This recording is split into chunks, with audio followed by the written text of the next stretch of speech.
เสียงคนบอกว่าทุกคนได้ยินกันบ่เสียงหมูป่าได้นี่นะเบิ้งมันดุดนี่บนภูหัวโลนนี่แน่นี่แหละทุกคนพอไม่ไหม้เลยเอาได้หมูป่าเนาะน่าจะเป็นกระหอกกินเลยมากันดิโอ้จากมากันยังทุกคนนี่กินไม่ไหม้น่าจะกินตอนเว้นเมื่อกี้นี่แต่ทีมงานเฮาโมโหเนาะป้าโตบักไงนะป้าได้เลยมืออื่นนี่ขาบนึงเรือและขาบนึงนี่มืออื่นขาบนึงเลยกราบทักทายสบายดีพ่อแม่พี่น้องและ FC ทุกคนลุงป่าเอาเมิดนะเอาตอนนี้คมถึงเวลาพักผ่อนแล้วจากเลาะชนบทเนาะเมื่อยลายทุกคนเนาะการเลาะชนบทกับทุกคนบางทีกับเบื่อแน่บางทีกับกำลังม่วนกำลังอินแน่แต่คือว่าแหละ FC คมที่มาตรฐานเบิ่งคู่มือก็มีแต่ว่า FC ที่บุคอยชูเบิ่งก็มีแล้วก็เฮ็ดให้วิวตกล้นลายนะช่วงนี้แต่บางคลิปก็วิวก็ขึ้นเอาบัดนี้เฮาเข้าป่าทุกคนเนาะพักผ่อนจากชนบทเนาะนี่เฮาออกจากบ้านในมือทำอิฐแต่ว่าเฮาอาจจะมีลายมือนี่เข้าป่าบางทีก็มาแน่บางทีก็บ่มาแน่บางทีก็เฮ็ดตูบเฮ็ดอีหยังแหละพูนเข้าป่าไปแล้วทุกคนไปพร้อมด้วยซ้ำคนดอยแล้วก็คิดคนเข้าป่าทุกคนนี่ไปสิพบพอกันอยู่ป่าอยู่ดงพุ่นแหละเนาะไปทุกคนเอาแล้วทุกคนเฮาเดินทางมาสักพักหรือว่าได้ในระยะหนึ่งแล้วโอ้ความเมื่อยนี่แหละเข้าป่ากับม่วนอยู่แต่ว่าเมื่อยนี่ทีมงานเฮาเนาะทั้งเมื่อยทั้งม่วนโอ้ยระยะทางเฮามันยังไกลนี่ขึ้นภูด้วยนี่แหละทุกคนเลยพาโทโอ้ย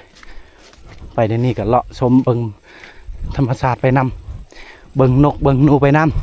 ำเนาะบางทีมื้อนี้เฮาบ่ได้อาหารยังเลยก็มีมื้อนี้เฮาไปน่าจะบ่ทันเฮ็ดแบบที่พักได้น่าจะไปฮอดบนใดมืดบนใดค่ำเฮาก็สิปลูกเปปลูกอูนอนบนนั้นเลยเป้าหมายเฮาก็คือเฮาจะไปเฮ็ดตูบเฮ็ดที่พักงามๆแต่ว่าตอนนี้ได้อยู่ประมาณ4 โมงสิเข้า5 โมง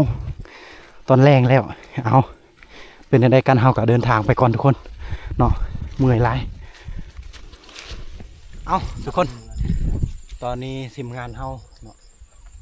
บ่าวคิดเข้าป่าเลยครับเติมคนดอยซุ่มเฮาช่วงนี้ก็บ่เลาะชนบทเนาะพักผ่อนทุกคนพักผ่อนเข้าป่าซ้ำกับว่าบ่ได้พักผ่อนครับตอนนี้เฮาเมื่อยหลายแล้วก็พักผ่อนแน่จักหน่อยในการเดินทางเข้าป่าวันนี้โอ้เบิ่งวิวที่ครับทุกคนมุมสูงไปทางโพ้นภูตัวนั้นจะเป็นภูบ้านเติมคนดอยนี่แต่ว่าเราเมื่อนี้เรามานำเฮาเนาะเราขึ้นภูบ้านเฮาโอ้ทุกคนก็สิจื้อแหละทางเข้าไปเมืองคมเนาะเมืองสมุยตอนนี้เป็นบอลที่ว่าสัญญาณแห้งเนาะอัพคลิปก่อนเพิ่นว่า โอ้ยมื้อนี้จักโมงเลยเฮ้ย4 โมงเกือบสิเข้า5 โมง4 โมงแล้วตอนเฮาเดินแต่บ้านบ่ฮู้จักโมงเฮาบ่ได้เบิ่งเนาะแต่ว่าตาคมจื้ออยู่ตะเว้นมันยังสูงอยู่ได้แต่ว่าตอนนี้ตะเว้นตกดินแล้วเฮาก็ยังสิเดินทางไปโพ้นเข้าป่าเพิ่นแหละโอ้มื้อนี้คือสิบ่ได้อาหารเลยซุมเฮานะคือสิบ่มีอีหยังเลยทุกคนเลยโอ้ยเมื่อยหลายนี่อุปกรณ์ซุมเฮาเนาะกระเป๋าเฮาโอ้นี่กำลังอัพคลิปอยู่เอาโอ้ยเมื่อยหลายไปติดตามตอนต่อไปทุกคนตอนนี้เฮากำลังพักประมาณแห้งใจให้ลูกสักประมาณ10 นาทีเนาะหรือว่า5 โมงจนเฮาก็สิเดินต่อฮอดบอนพักเช้าบอนเฮาว่าสิพักพรในคืนนี้บอนนั่นแหละเฮ็ดอยู่ครัวกินได้ยังของกินกันแล้วกันตำแจ่วกันแล้วกันก็น่าจะประมาณ6 โมงแหละฮอดพุ่น6 โมงหรือ6 โมงครึ่งพุ่นแหละเนาะมันท่าแน่เข้าป่าโอเคติดตามตอนต่อไปเอาทุกคนตอนนี้ทีมงานซุมเฮาก็เดินทางมาฮอดภูสูงแต่ว่าในขณะที่เฮาเดินทางนี่ตอนมืดๆก็บ่ได้อัปเดตได้นี่ ยังบ่ได้กินข้าวได้นี่นะหิวได้การเขียดก็บ่ได้การสัตว์อันอื่นก็บ่ได้ทุกคนบ่อนนี้จะเป็นบ่อนนานาผู้หัวโลนได้โอ้ยปลากั้งบ่ บ่ต้องเนาะ โอ้ปลากังสิจับปลากังนึกมาปิ้งกินบ่ตำแจ่ว เฮ้ยบ่เข็ดเขียดไปจ้ะไหมเขียดไป โอ้ยปลาได้น้อยนี่มีอยู่ จ้ะไหม นี่ใครคือปลาคอถือว่าแม่นได้อันนี้คือปลากังเขาเอิ้น ได้บ่เฮ็ดได้เนาะ อันนี้อีกตัวหนึง ใส่ นี่มันน้อยโพดเนาะ ได้ที่บ่ แต่ว่าน้ำมันนี่นะเฮานะจะบ่ได้น่ะใส่บ่ได้โอ้ยเปื้อนแห้งมันเปื้อนเด้โอ้ยใส่บ่ได้เจ้าสิล้างผักล้างหญ้าละเนาะเจ้าสิกินอีกแน่อืม สิเฮ็ดได้บ่นี่ แล้วบัดนี้เฮาอดเลยอ๋อทุกคนหมูป่าได้นี่นะเบิ่งมันดุดนี่บนภูหัวโลนนี่แน่นี่แหละทุกคนพอไม่ไหม้เด้วางอาทิตย์ก่อนนี่อุ้ยหอยหมูป่าเลยบางทีเฮาเจอเฮาเห็นหมูป่าก็เป็นได้มื้อนี้เลยบางทีเฮามานได้นี่อยู่เสียงทางหมูป่าทุกคนเลยนี่มันดุดใกล้ๆนี่นะหลังจากเขาขึ้นมาแต่ภูพุ่นนะในขณะที่เฮาสอกหาแม่น้ำและก็กำลังสีสอกหาบอนมีแม่น้ำสิเฮ็ดกินเขานะแต่งพาเข้าว่าน้ำพอดีเฮาเห็นหอยหมูป่าเอาบางทีเฮาสิได้หมูป่าเลยมื้อนี้อยู่นี่ดึกๆเลย8 โมง 9 โมงมันก็ออกเลยหมูป่าใหญ่ๆนู่ไปเด้พอเห็นหนูทุกคนไปใส่เลยไปใส่เลย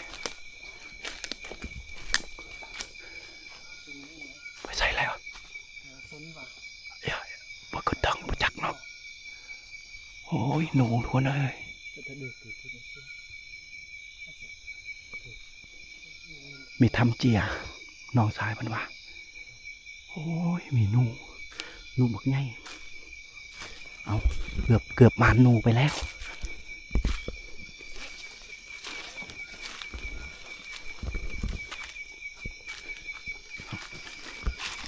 ค่อยๆกางไปนำทุกคนเลยบางทีเอาได้บางทีเอามานโอ้น่าจะ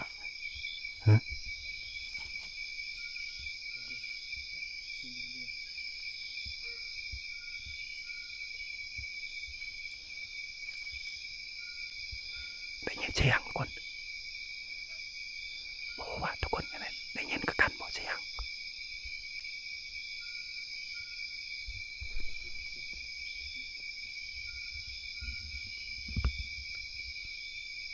เขาบอกว่าเสียงยัง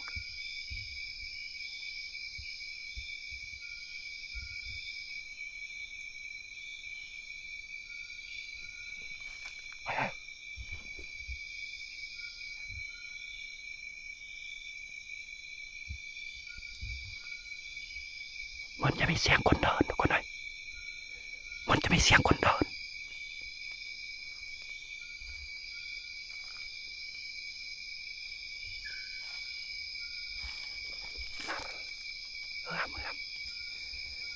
เอากำลังบอกภาษากระโดดว่านาดแปลว่ามีเสียง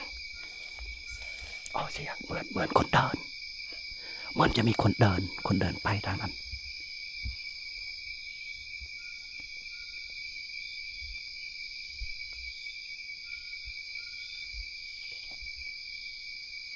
ตอนนี้เฮาเดินมาหอดห้วยแล้วนี่กระเป๋าของเฮานี่หอดห้วยตัวนี้ก็คือน่าจะใส่ได้แล้ว แต่ว่าเพิ่นได้เครียดแล้วได้บ่ ได้นะ โอ้เด้มีอาหารกินเลยเด้โอ้ระวังเด้อมีเครียดที่กินได้และเครียดที่กินบ่ได้นี่ บ่เขียดให้กินได้หมดทุกตัวเลยนะ แนวนั้นว่าอย่าว่ามีเครียดตัวมันเบื่อ บ่เอาเลยดูมันจะมีเขียดรอ โอ้หุ่นเต็มเลยตาเครียดทุกคนเสียงอีหยังบ่วะไอ้นี่เข้าป่าระวัดระแวงถ้าใจแข็งถ้าจิตบ่แข็งนี่ห้ามเดินป่า นี่น้ำตัวนี้เฮาน่าจะใส่ได้ทุกคนเนาะกะถ้าสิว่าใส่กะธรรมดาอยู่น่าจะใส่ได้อยู่เอาเฮาสิสอกฟืนสอกไฟก่อนแล้วสิก่อไฟเด้อน่าจะก่อไฟบนนี้ ตอนนี้เฮามีอาหารอยู่ก็คือเนื้อหมูป่าทุกคนเลยเนาะเฮาได้หมูป่า เนาะเอาแล้วก็เครียดแน่แต่ว่าเฮาสิก่อไฟบ่นี้มีเตาแก๊สซ้ำอ๋อมีเพิ่นมีเตาแก๊สเปิดในได้นี่บีบนี่มันเป็นไฟเลยบ่ ว้าวต้องเปิดก่อน ว้า ถ้าเปิดบ่ได้อันตรายนะ เฮ้ยค่อยเปิดเลยมันปุ๊บมันเฮ็ดตัวนี้ ถ้าเปิดบ่ได้จะบ่ต้องยุ่ง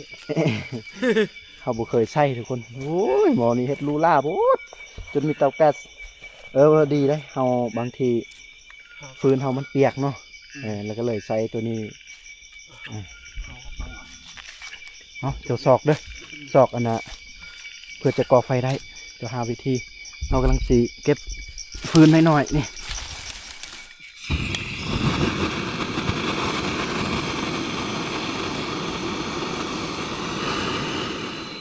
จะไปเอาหมอมาให้บ่จะไปถือหมอวะหมอเขาบอกบ่ได้ถึงนะ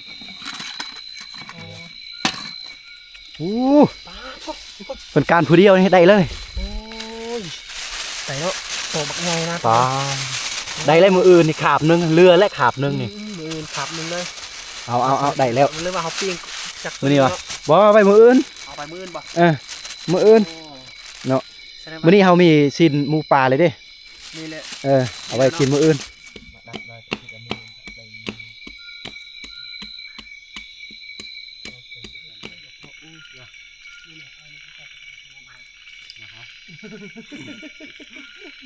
ลองกินลูกแอนนี่เกี่ยวหยองนี่ก็ เขาสิเฮ็ดให้มันคักเป็นตาแซ่บเนาะเขาบ่เคยกินจักเทื่ออะไรหมูป่านี่ บ่นี่ใครคือหมู่บ้านนะ อ๋อในนั้นเนาะ แต่ซีนมันสีนุ่มๆกว่า โอ้คักดีไว้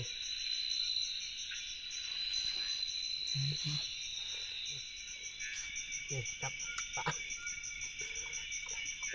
ดีๆได้ถึงมือก็ได้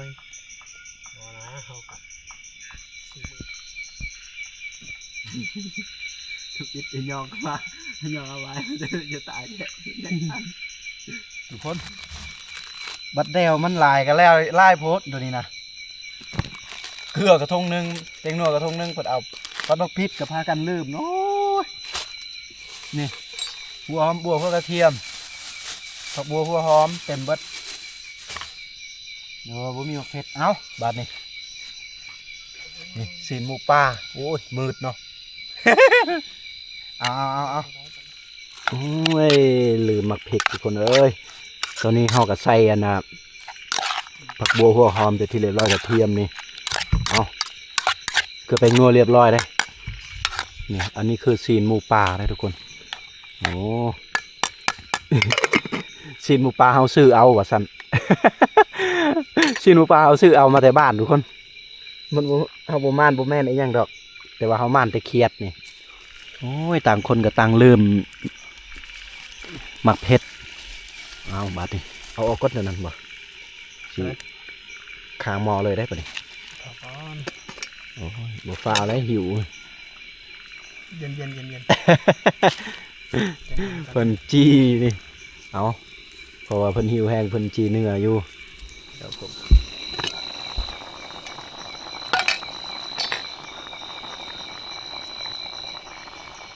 เข้ากับไก่สิสุกแล้วเอาข่าก้อนซะข่าเข้าเจ้าก้อน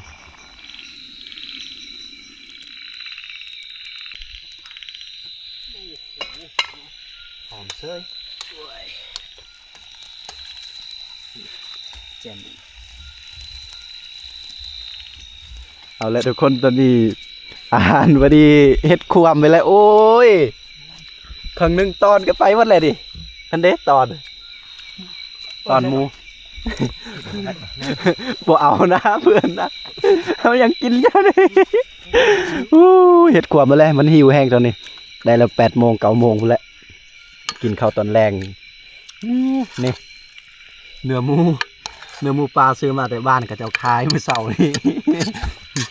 เลาะหมูป่าบ่ได้เนาะได้แต่ว่าพอดีเขาซื้อมาแต่บ้าน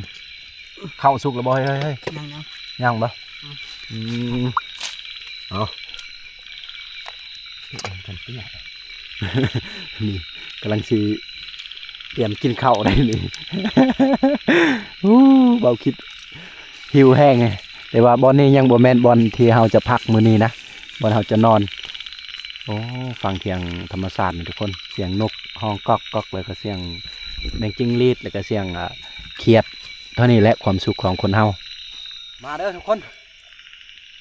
บ่ฮู้ว่ากองน่าจะเห็นบ่เนาะบอลนี้เนาะมาเด้อกินข้าวกินน้ำเนาะรู้สึกว่ากองเฮามันขึ้นเลย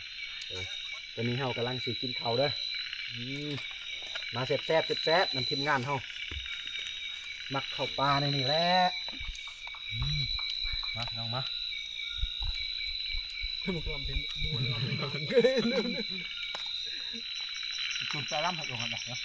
นี่ดา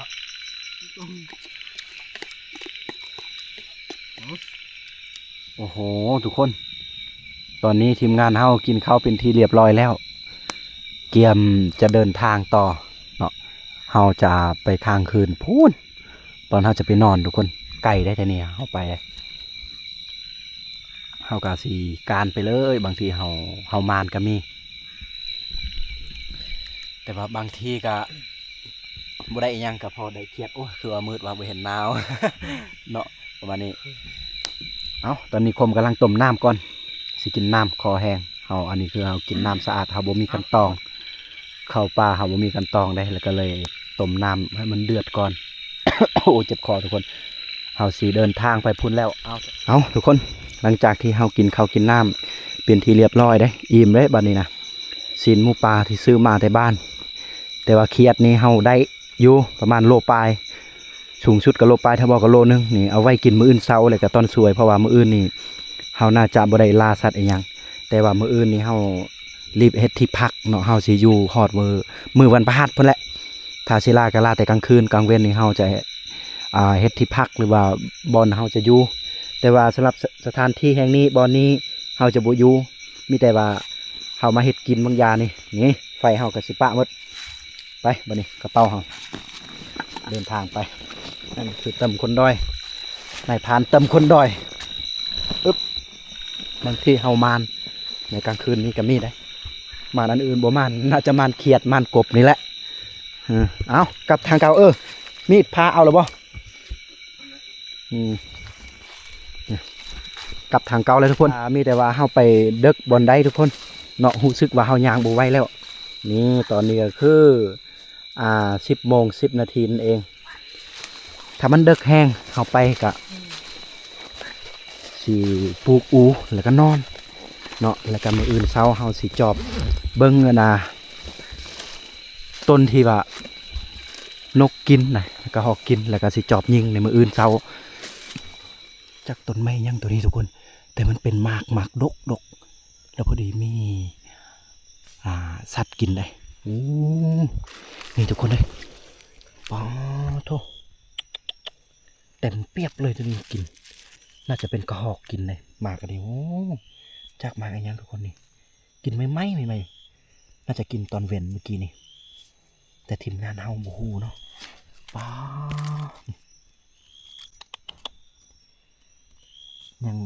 ยังเปียกอยู่เลยนี่มันกินนี่ป้าโถเต็มเลยพอดีทีมงานเฮาก็เลยอนามัยพอได้จอบมืออื่นเช้าให้มันง่ายๆเนาะจอบในตอนเว้นมืออื่นเช้าแน่แล้วก็ตอนกลางคืนนี่เฮาสินอนเฝ้าอยู่พุ่นเลยได้ไหนสิมัดอูเนาะผูเปก็สินอนเลยป้าเต็มเลยกินทางนี้บูไม่ยั้งเลยกินนะทุกคนป้าทางนี้เต็มเลยนี่ทางนี้เต็มเลยต้นมันตัวนี้ต้นที่ขาวๆนี่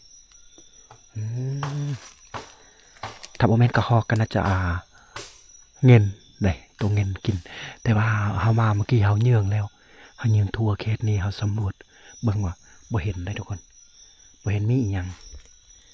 แต่ว่าเฮาสิจอบเบิ่งมืออื่นเด้อทุกคนเนาะเฮาจอบนำกันมืออื่นเศร้าหรือว่าถ้ามันมีอีหยังตอนดึกดื่นนี่ก็สิอัปเดตให้ทุกคนอีกเด้อถ้ามันมีอีหยังเคลื่อนไหวความหมายก็ โตยังขึ้นกินหมากตัวนี้เฮาสิอัปเดตให้ทุกคนถ้าพอกะมื้ออื่นเช้าเพิ่นเลยเฮาลุ้นนำกันว่าเฮาสิด่างบ่หรือว่าเฮาสิมานทุกคนนี่แต่ว่าเบื้องนี้มันบ่ค่อยกินได้แต่ว่าทีมงานเพิ่นว่าตัดหมดไม้ตัวนี้นี่ตัดออกเพื่อจะ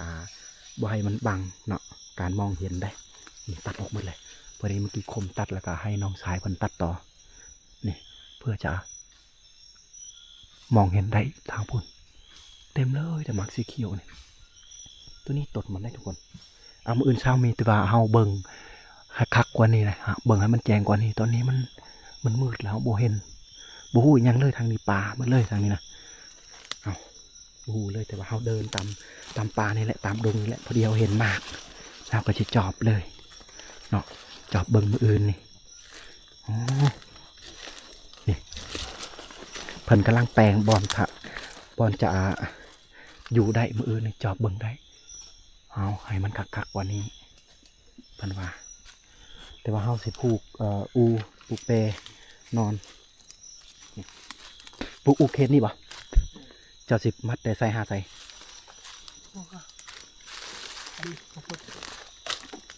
อ๋อไปต้นไม้ใหญ่นี่บ่มาหาต้นไม้ตัวนี้อ๋อเพิ่นสีมัดสองคนเลยนี่ เพิ่นสีมัดแต่ต้นไม้ตัวนี้มาหาต้นไม้นี้แล้วก็ผู้หนึงอีกแต่ต้นไม้ตัวนี้ก่อนมาหาต้นไม้นี่แดงๆนี่แล้วผู้ที่สองที่สามเด้ผู้หนึงก็มาหากกไม้น้อยเนาะไตเนาะผู้หนึงข้างกลางบ่ได้สินอนข้างกลางบ่ได้สินอนแจนี่ อันให้พวกจอนนอนเอามัดอันนี้แหละไปนอกพุ่นแหละพวกจอนนอนอยู่ลุ่มหรือว่าอยู่ทางกระไดเขานอนลุ่มไป จะนอนหลุมที่นอนพื้นบ่ จอนบอกอันนี้จอมัดพวกจอมัดอันนี้คนนี้คนนึงแหละคนนึงแหละเฮามัดแต่ปุ่นฮอตนี่ แบบยาวๆเลยบ่บ่เปเฮาต้นไม้น้อยนี่หาต้นไม้ใหญ่นี่ก็ได้เลยนี่ถ้าบ่เฮากับมัดตัวนี้ไปหาต้นไม้น้อยนี่แล้วก็เจ้าอีกต้นไม้ตัวนี้มาหาตัวนี้แล้วหัวเฮากับเจ้านี่พอดีอยู่ตรงกันเลย แล้วก็อ้าวเพิ่นก็มัดแต่นี่ไปหาหันก็ได้โอเคก่อนสินอนนี้แล้วเพิ่นว่าสิจอบเบิ่งบางทีตอนดึกตอนดื่นนี่มันมีอีหยังเคลื่อนไหวทางเทิงเฮาบ่ฮู้ทุกคนเนาะสัตว์ประหลาดบ่หรือว่าสัตว์บ่ประหลาดอุ้ยโอ้ต้นไม้ที่เพิ่นตัดเมื่อกี้โอเคติดตามตอนต่อไปทุกคนถ้าว่ามันมีอีหยังเคลื่อนไหวในกลางคืนนี่ก็ทุกคนก็จะได้เห็นเนาะถ้าว่ามันบ่มีอีหยังทุกคนก็สำหรับคลิปนี้ก็เอาขอให้ทุกคนนั้นอยู่ดีมีแห้งเนาะให้ทุกคนร่ำรวยเนาะนอนหลับฝันดีทุกคนกูดไนท์ทุกคนตอนนี้วางประมาณ11 โมงแล้วมันดึกเด้แต่ว่าซุ่มเฮาก็อย่าว่ากันได้เนาะดึกสำใดก็ลุยได้แต่ว่าตอนนี้เฮากำลังจอบเบิ่งก่อนแล้วก็พบในมื้ออื่นตอนเช้าว่าสิเบิ่งว่าต้นไม้อีหยังแท้นะแล้วก็มันซับอีหยังแท้มันมาแค่นี้เนาะว่าเฮาสิมานและเฮาได้จักโตสำหรับคลิปนี้ก็ขอบ๊ายบายทุกคนพบกันมื้ออื่นเช้าทุกคน